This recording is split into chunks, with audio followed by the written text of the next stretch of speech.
This is the Action Movie Guys podcast, bringing you action movie reviews from across the decades, plus box office numbers and insight like never before. And now, your hosts of the Action Movie Guys podcast, Alex and Nate.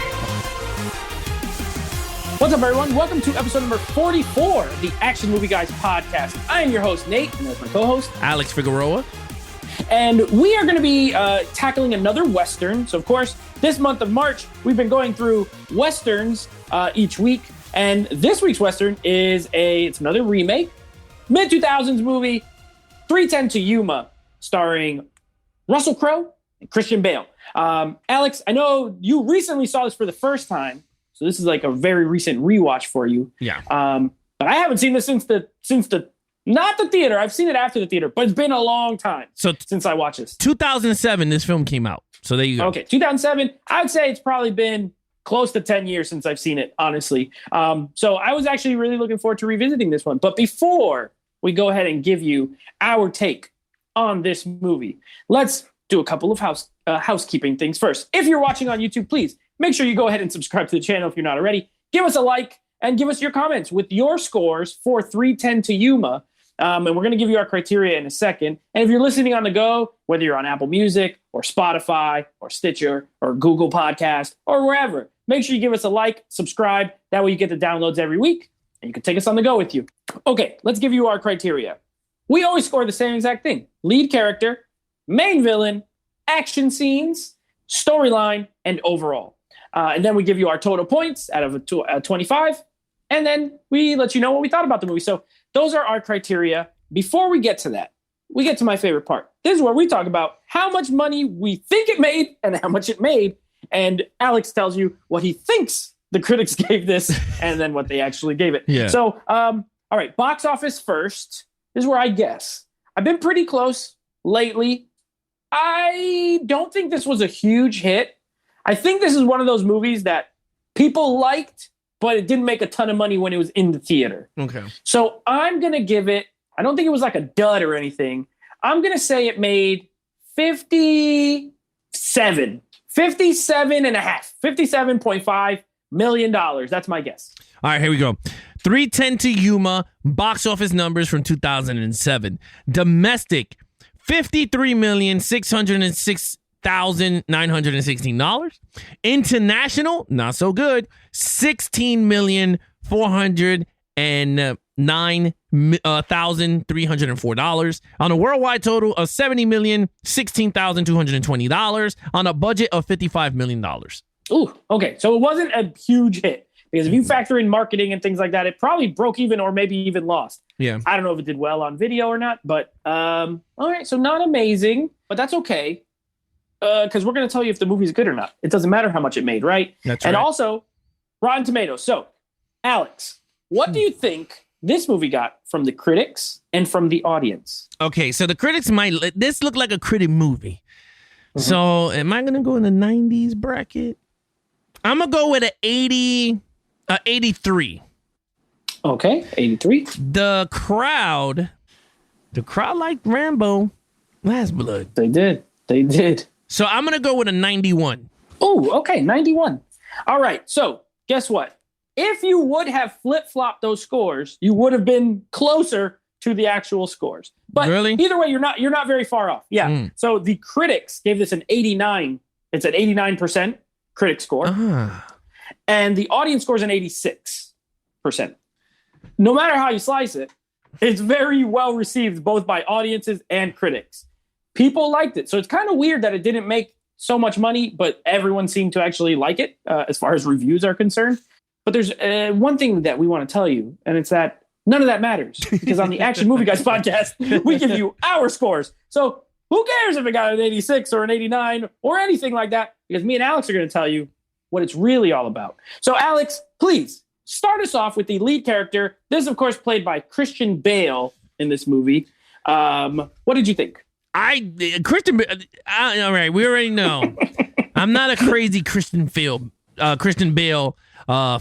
Okay, I'm not a crazy Batman Christian Bale fan. So for me, I don't like much of his work because of it.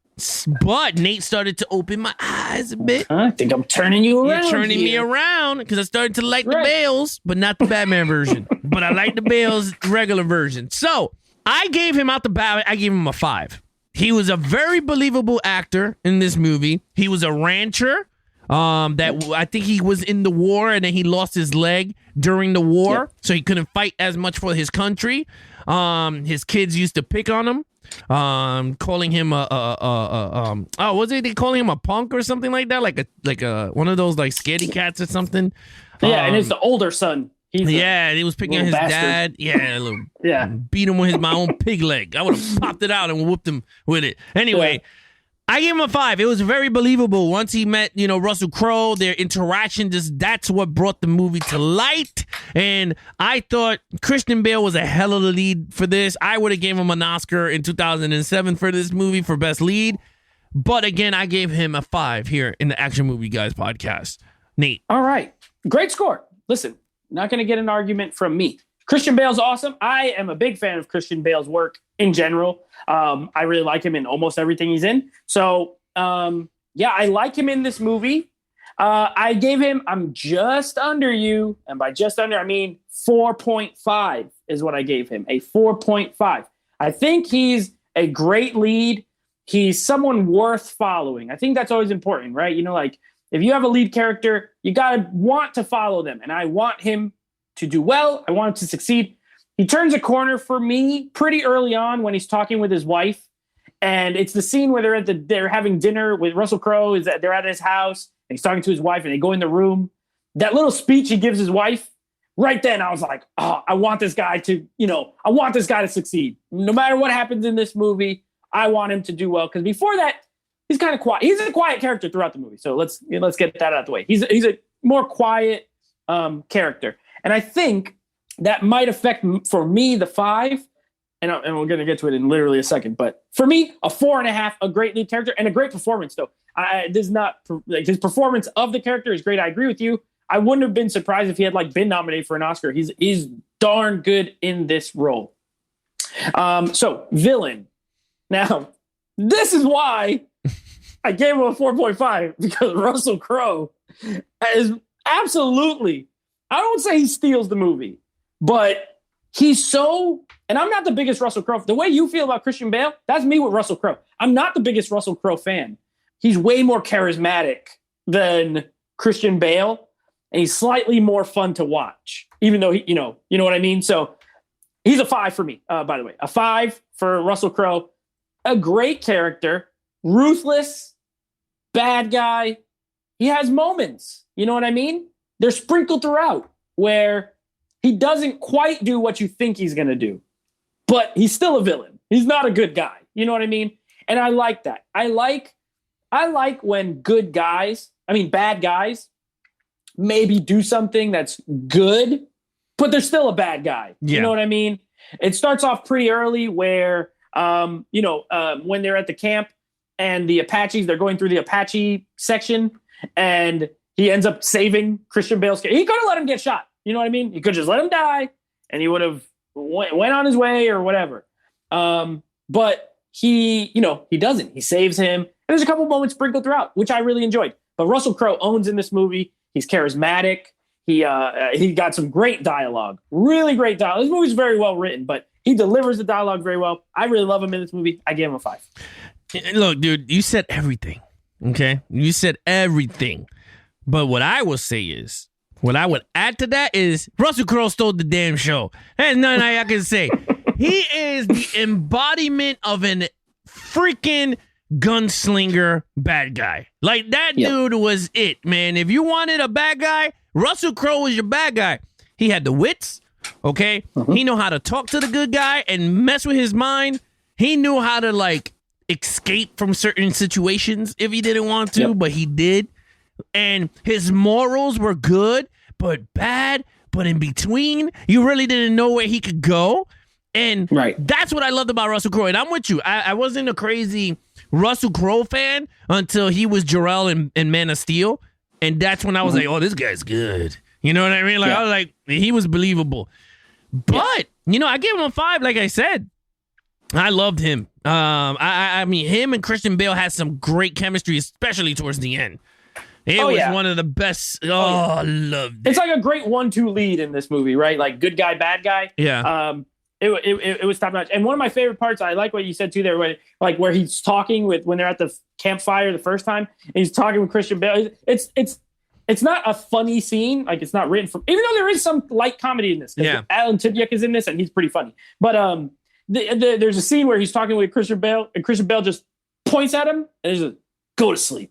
It makes me laugh every single time I see it. And like it's not supposed to be comedy per se, but I don't know what it is. Like he gets under his skin so much, he just gets so annoyed that he just points at him and just says, "Go to sleep." And I crack up every time. I love that part. But you're absolutely right. That was funny. And then I know it's like over or whatever, but that was funny. But the scene that he was in the room, right?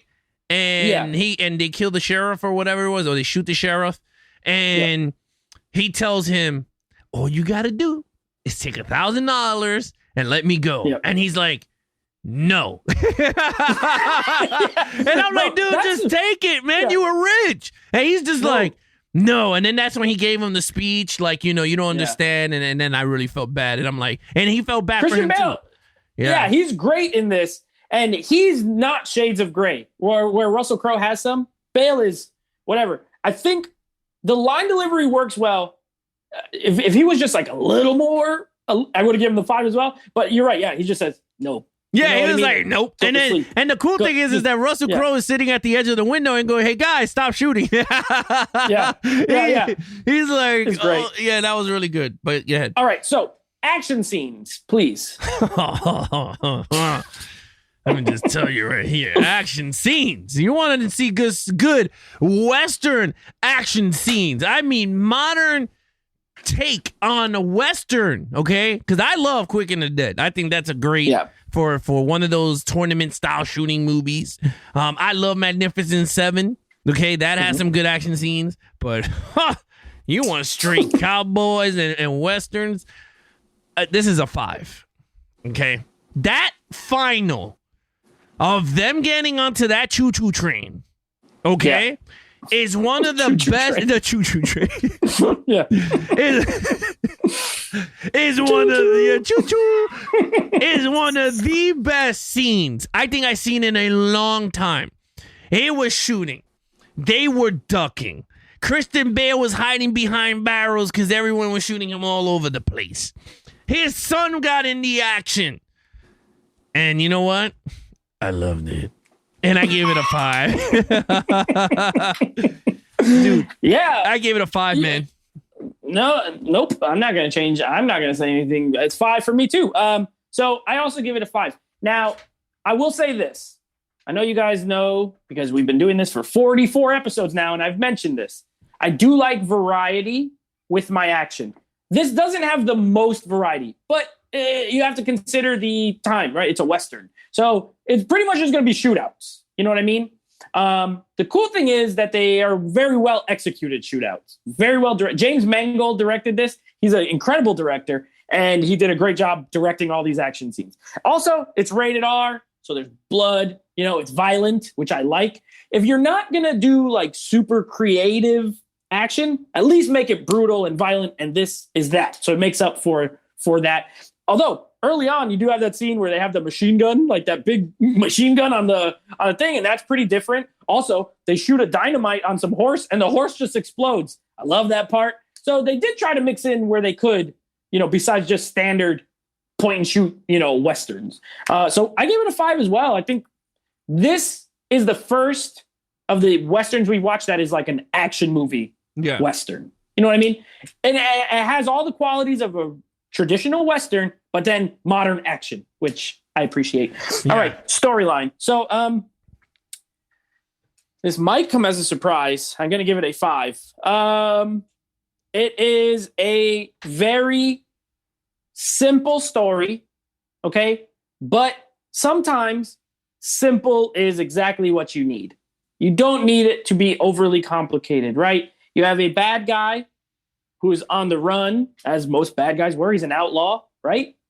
And you have a good guy who's down on his luck, who sees an opportunity to do something that will help provide for his family.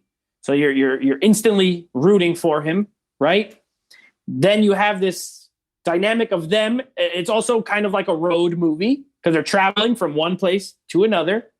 You have the guy's gang out in the side, always looming, trying to rescue him, led by Ben Foster, by the way, who's also very good in this. The acting in this movie across the board is amazing.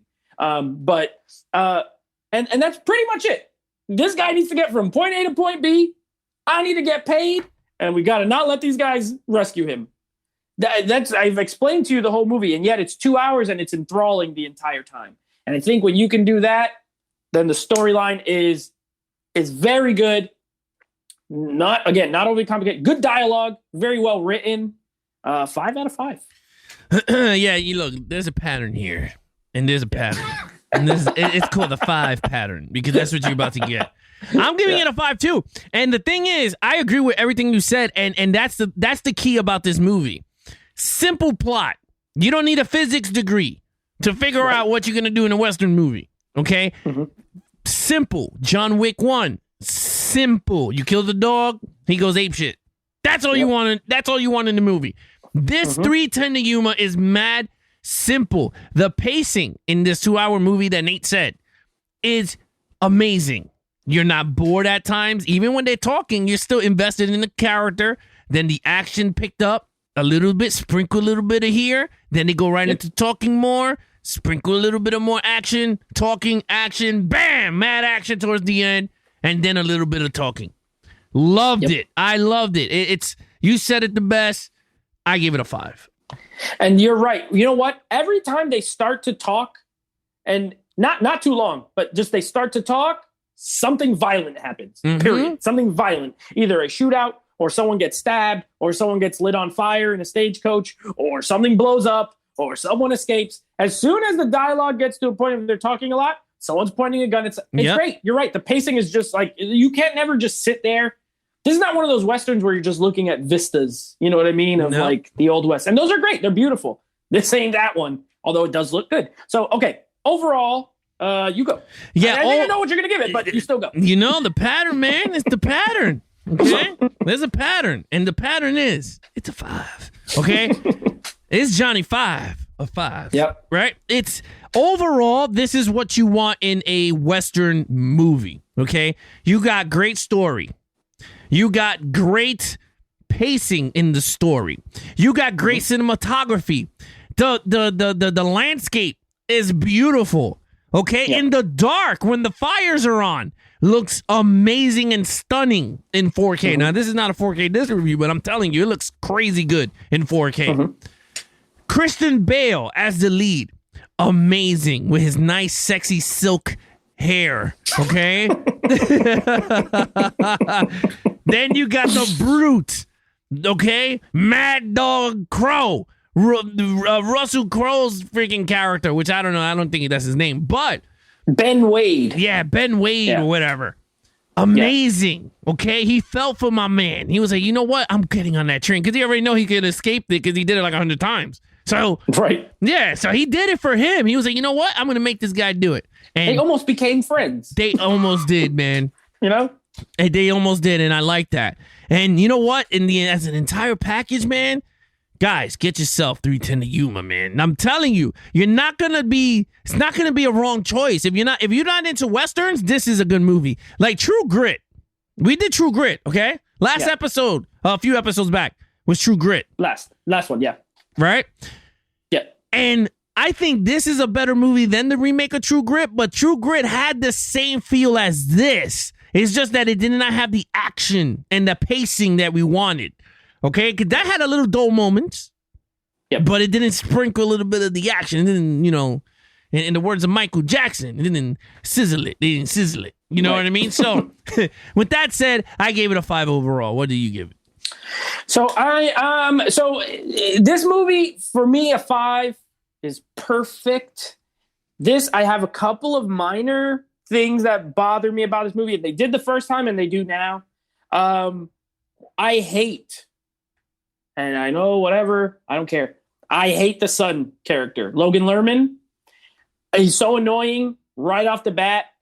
I always hate this kid's disrespectful right from the jump.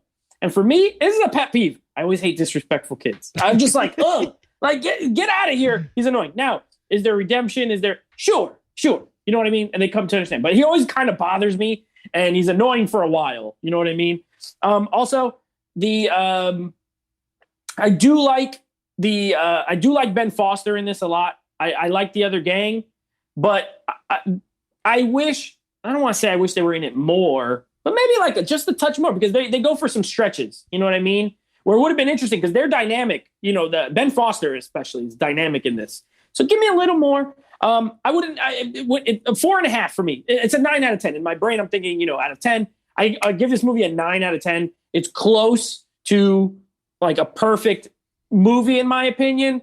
Couple of minor gripes. The music also, I don't love like the score. I feel like it needed a more kind of epic Western score. Yes, for the that music. I agree with you. Yeah, it doesn't fit the movie as well. But direction is great, acting is great, cast is great, action. I mean, if you're just talking an action Western, perfection. Overall movie for me, so close. So, Alex, with that being said, total scores for me, it comes out to a 24 out of a 25. For me, and I'm looking at this as an action. Right. Western movie, not not more drama. That's Nate's passion, and that's what he's into. I'm more into action movies. Okay, that's why we developed this, because we have two different style of watching movies, and that's why we fuse the action movie guys. And this is a perfect example of how me and Nate rate movies. I am solely doing this for action, and I think this is a perfect action Western movie where Nate sees the flaws in characters, where I didn't, because I was just so caught up in the acting and the gunfighting that all that just went away. It just went away. And that's why I love doing these shows night in and night out, because it's just so great that we're in the same ballpark. Yeah. But it's just two different styles of viewing. And I like that. Even with our different styles of viewing, you're at a 25 and I'm at a 24. So if you're more like me, you're still going to love it. And you're more like Alex, you're still going to love it. So either way, you can't go wrong. This movie is great. I'm glad I told you to get it before, because I think the 4K was like pretty cheap. I was like, just buy it. Trust me. It's good. I don't always tell people to spend money on stuff, but I just had a feeling you were going to like it. So that is 3:10 to Yuma, a great movie from 2007. Christian, like you said, the sexy, silky hair. Look, neither guy, honestly, if you're a lady and you're watching, neither guy is bad to look at. This couple of studs, right? We got Russell Crowe, we got Christian Bale. They're both looking good out in the old West riding horses. There's something for everybody is what I'm trying to get. Yeah. So you will enjoy yourself. And of course, we got 2 more Westerns this month. So next week, we will be covering a first-time watch for Alex. You don't know. I was pretty excited for one other one. I'm really excited for this one. Django Unchained. Alex has never seen it. We're going to be reviewing Django Unchained from Quentin Tarantino next week.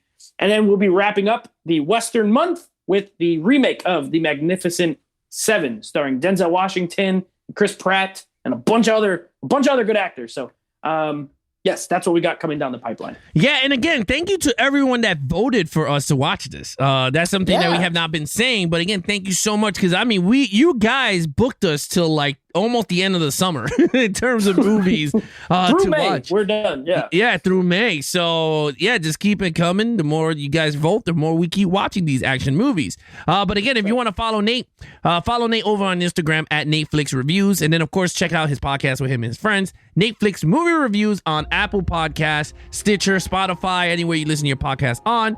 Levels of Geeks, same thing. Levels of Geeks across the board, whether it's Twitch, Twitter, Instagram, YouTube. Check out our website, www.levelsofgeeks.com, where we got the merch store. We got everything nice and organized on that website. That is our official website. News drops, go there, and there you have it. I mean, that's everything is official. That's our hub. That's our central hub of Levels of Geeks.